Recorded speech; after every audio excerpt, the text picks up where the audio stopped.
For more of this kind of content, you can subscribe to the channel, like the video, and leave a comment. Marcus Chen wiped grease from his hands as another thunderstorm rolled across the Seattle skyline. His small electronics repair shop on Pike Place Market had been his life for 15 years, between fixing old radios, restoring vintage communication devices, and helping elderly customers recover lost memories from damaged hard drives. He'd found purpose in bringing broken things back to life. The bell above the door chimed on that gray Tuesday afternoon. Marcus looked up from his workbench, expecting a regular customer. Instead, a woman stepped through, shaking rainwater from an elegant coat that seemed to shimmer with an otherworldly iridescence.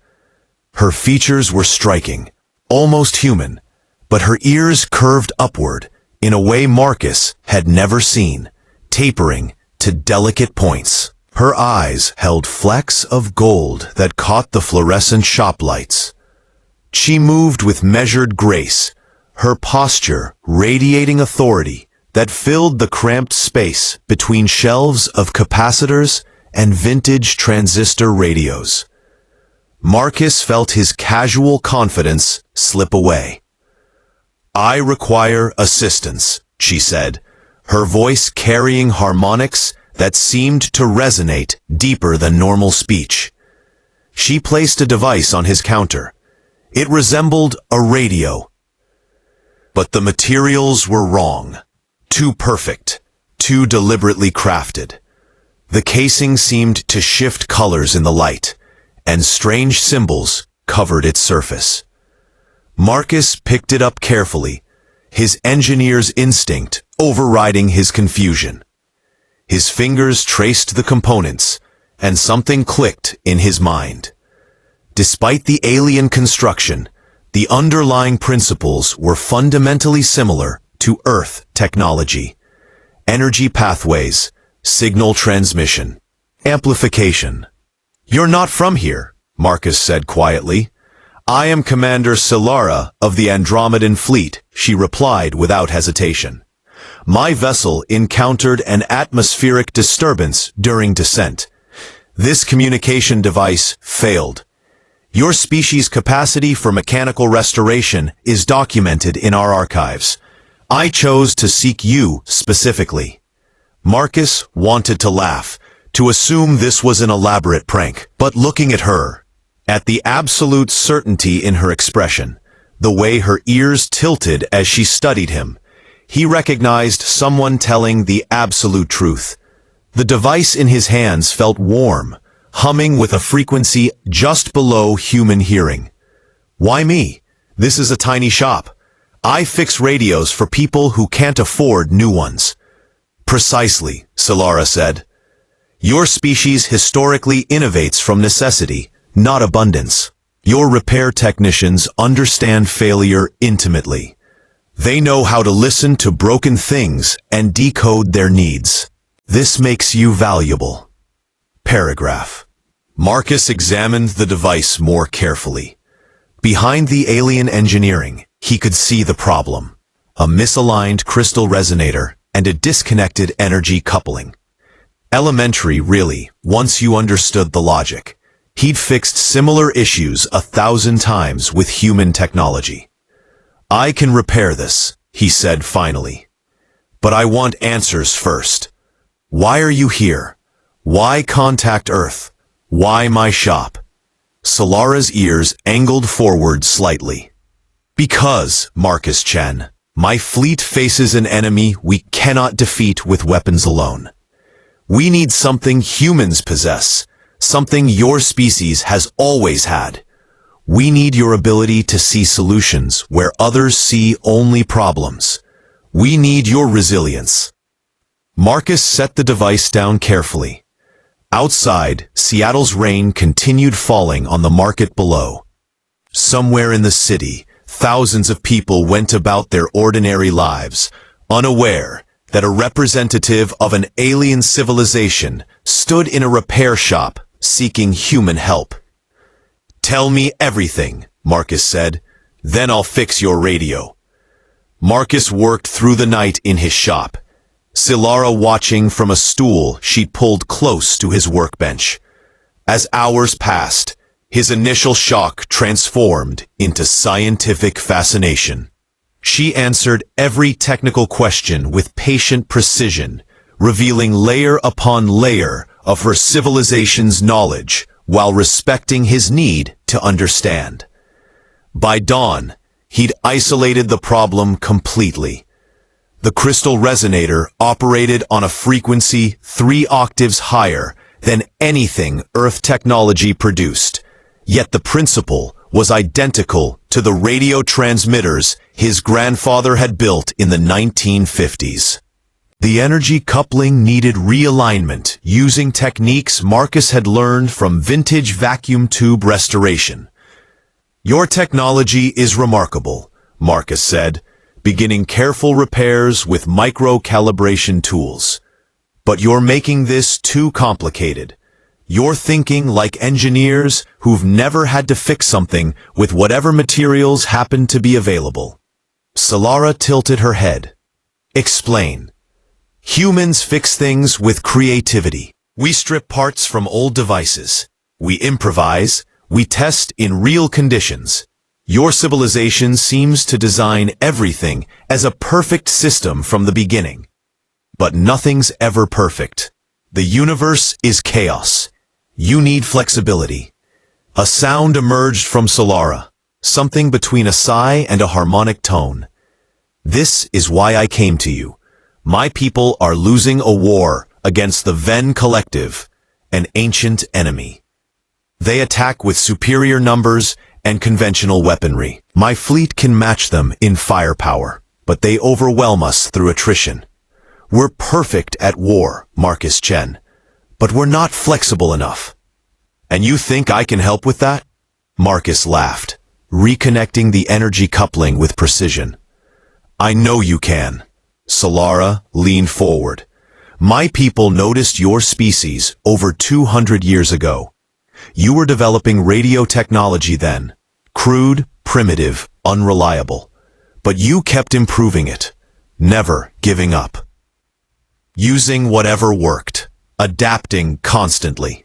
When the Venn began surrounding our space, my command realized we needed that human trait, that capacity to persist, despite imperfection." Marcus powered up the device carefully.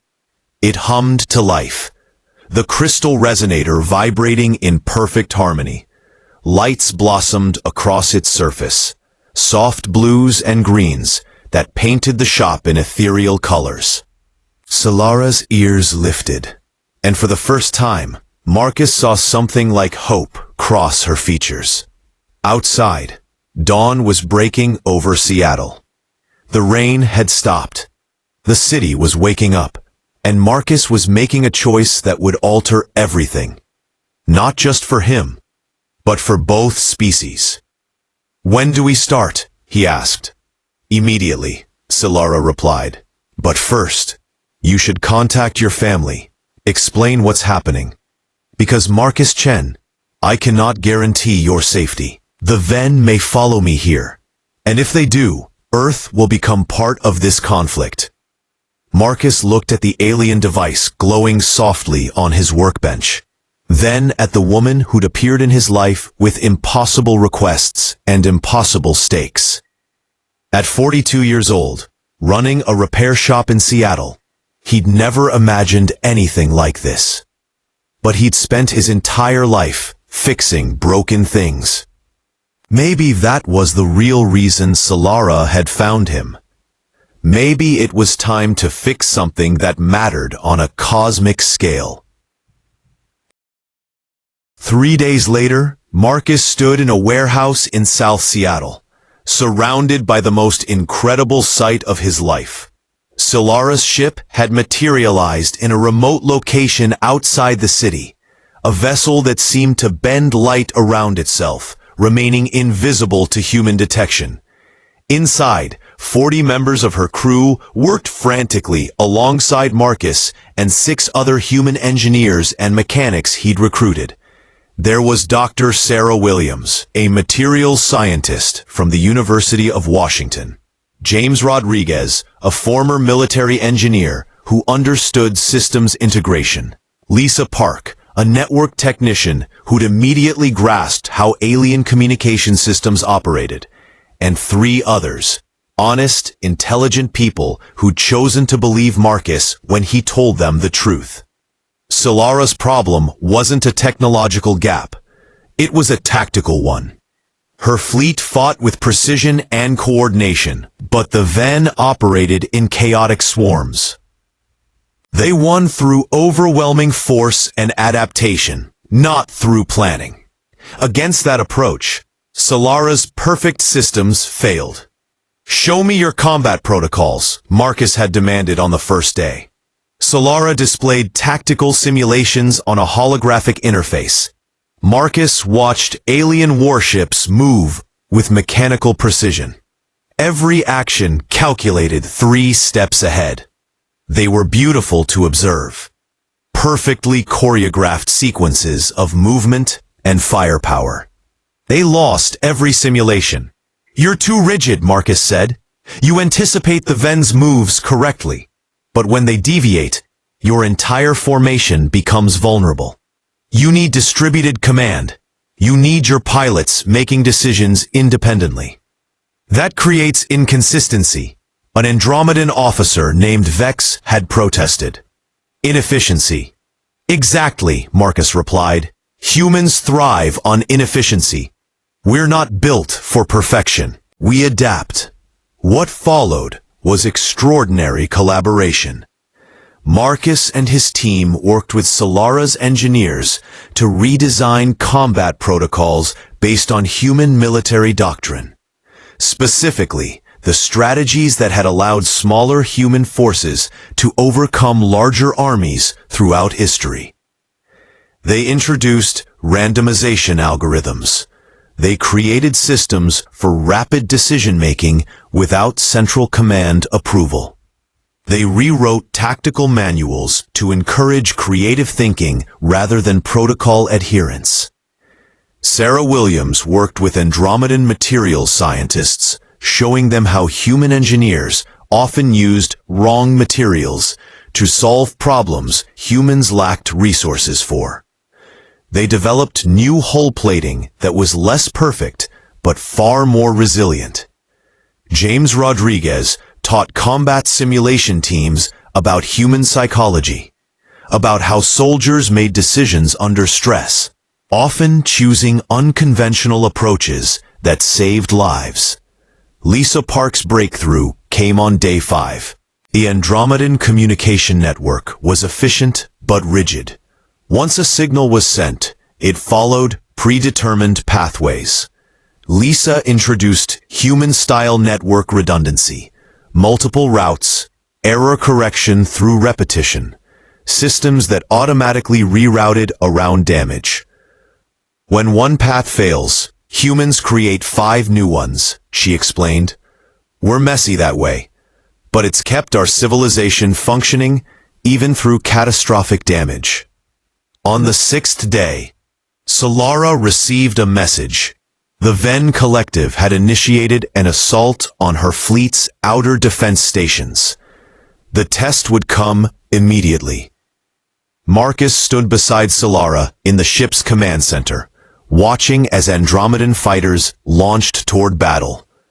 But these weren't the mechanical, choreographed formations from before. Now, pilots made independent decisions. Now, tactical teams adapted in real time. The rigid perfection had transformed into something more fluid, more chaotic, more human.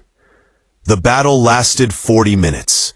When it concluded, Andromedan losses were 70% less than in any previous engagement. The Ven had overwhelmed the Andromeda fleet through chaos and numbers.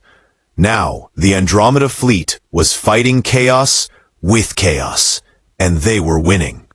Solara turned to Marcus, her golden eyes reflecting the tactical display. We did not know we could be this way. that we could be imperfect and still prevail. That's the human secret, Marcus said quietly. We've always been imperfect. We've just learned to make it work. 2 months had passed since Marcus first stepped into a starship and left Earth's orbit. The war with the Venn Collective had reached a critical juncture. The Andromedan fleet, now employing human-inspired adaptive tactics, had turned the tide.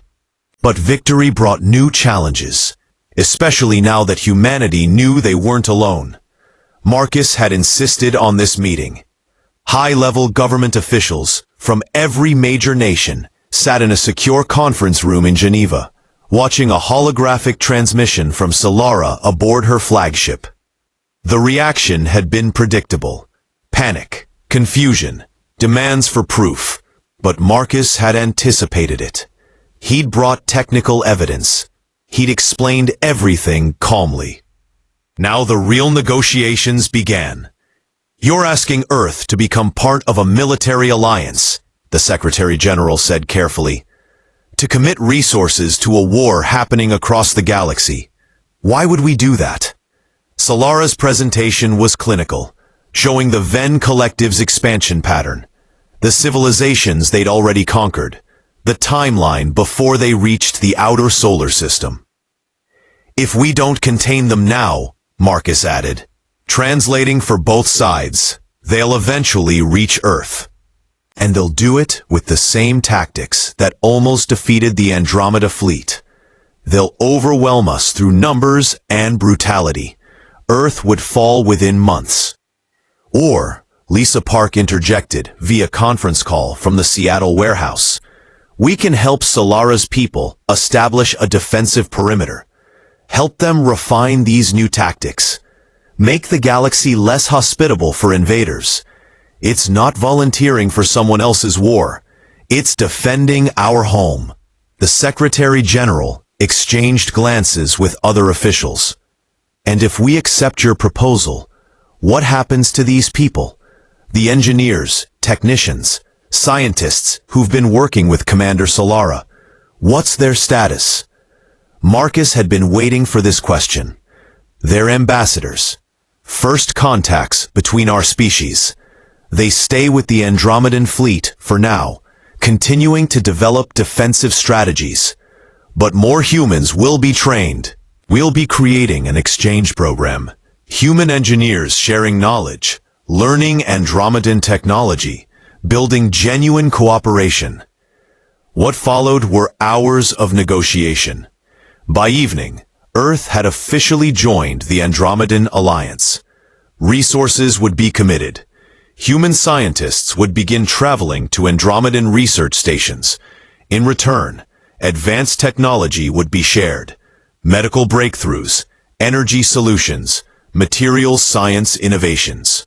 That night, Marcus found Solara alone on the observation deck of her flagship, looking out at the distant stars. Earth was barely visible from this distance, a pale blue dot in the vastness of space.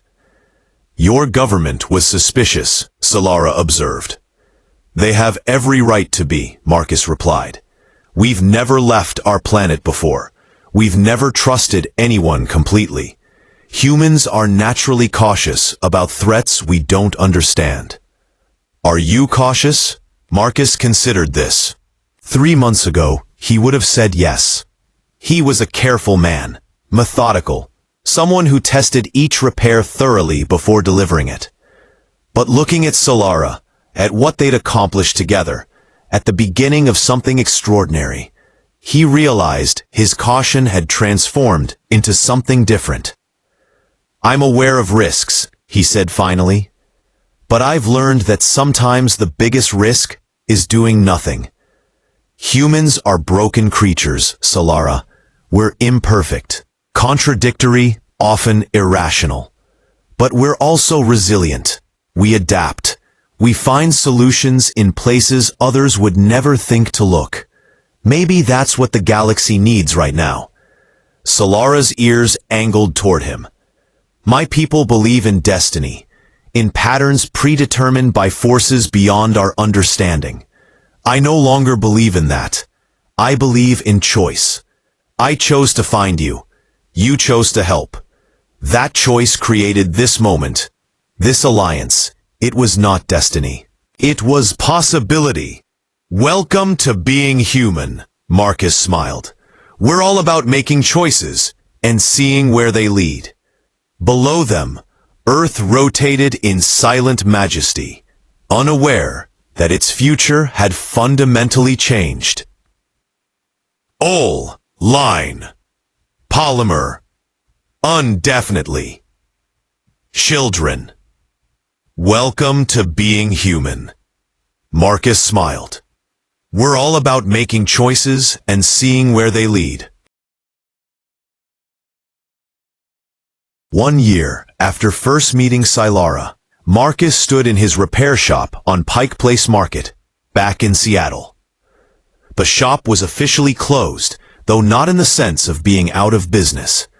Instead, it had been transformed into something new, an Earth-Andromedan Cooperation Center. The walls that once held vintage radios now displayed screens showing real-time collaboration between human and alien engineers. But today, Marcus had asked everyone to leave. He wanted to be alone in his shop, the place where everything had begun. He held a small radio in his hands, not an Andromedan device, but a simple, ordinary human one from the 1960s. It had belonged to his grandfather, the man who'd taught young Marcus that broken things could always be fixed if you had patience and understanding. The year had been extraordinary. Humanity had joined an intergalactic alliance. Humans now worked alongside aliens at research stations throughout the galaxy. Advanced technology was being integrated into Earth systems. Diseases that had plagued humanity for centuries were being cured. Clean energy solutions were transforming industries. But the most important changes weren't technological. They were psychological. Marcus thought about the moment he'd explained human adaptation to Silara's War Council. They'd been analyzing reports of Andromedan losses during the early battles, trying to understand what they'd done wrong. An officer had asked, "Could we have predicted the Ven's moves with better analysis?" Marcus had answered differently. No, because you were trying to be perfect. You were analyzing optimal strategies, assuming the Ven would make rational decisions. But humans know something your culture had to relearn. Sometimes people don't make rational decisions. Sometimes we choose chaos because it works. Sometimes we fail brilliantly and learn from failure. Sometimes the solution isn't better strategy. It's better resilience. That conversation had sparked the entire transformation of Andromedan military doctrine. It had sparked something larger, a genuine cultural exchange. Andromedan scientists were learning human philosophy. Human philosophers were learning Andromedan mathematics. It was creating something neither species could have developed alone. But today, Marcus thought about something more personal. Something about his grandfather, who taught him that repair work was sacred. That understanding something deeply enough to fix it meant understanding yourself. That the willingness to struggle with broken things created character. He picked up his phone and called his sister, Sarah, who was now working as an ambassador for the cooperation program. "Hey," she answered. "Aren't you supposed to be in meetings today?" "I'm taking a day," Marcus said. "I'm thinking about Grandpa Chen, about what he taught us about fixing things." There was a pause. What about him? I realized something. Humans are good at fixing things because we're naturally broken. We understand failure because we've experienced it so many times. We understand persistence because we've had to persist. When aliens look at humans, they don't see weakness anymore. They see someone who's learned how to thrive despite imperfection. Sarah was quiet for a moment. That's actually beautiful, Marcus. Are you going to be okay? This has been intense. I'm going to be better than okay, Marcus said.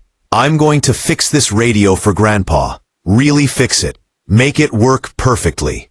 And then I'm going to remember that we do our best work when we're trying to solve real problems for real people. Not abstract perfection. Real solutions for real needs. After hanging up, Marcus began the careful work of restoring his grandfather's radio. Each component he touched carried a story.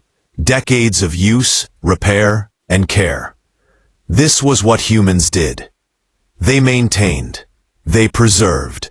They built on what came before them.